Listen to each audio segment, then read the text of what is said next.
So here's a video with talking to it, or in it, about the bees. And it must be a full-on honey flow. It's about 90 degrees up here in Longmont in the Front Range.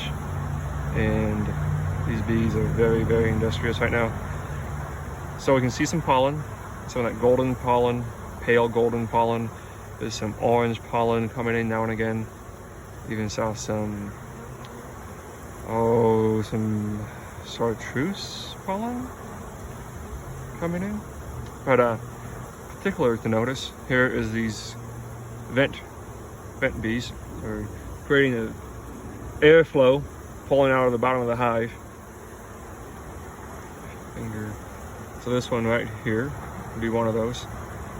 And then out on the landing board, you can see them, they're stationary, they're facing the entrance, and little rear ends are pointed up in the air, and they're fanning. That's creating a draft, pulling the heat out of the hive.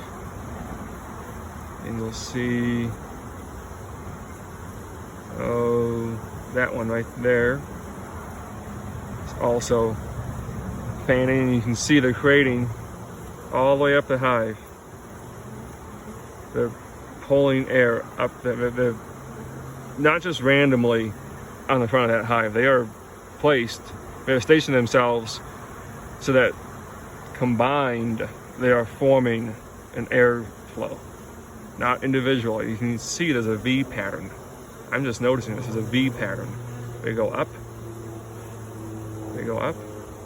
and back down. So they're forming a V pattern, pulling the air out of the hive. And this is the hive. Let me stand up. This old dude here, stand up. This is the hive with that vent up top, those vent holes. So, but this is the meditative part of beekeeping. Just come out, watch your girls work, and just enjoy it. Just relax, listen to them, smell the warm hive saturating the air. It's a musky, sweet scent that's really, really hard to explain. You have to experience it.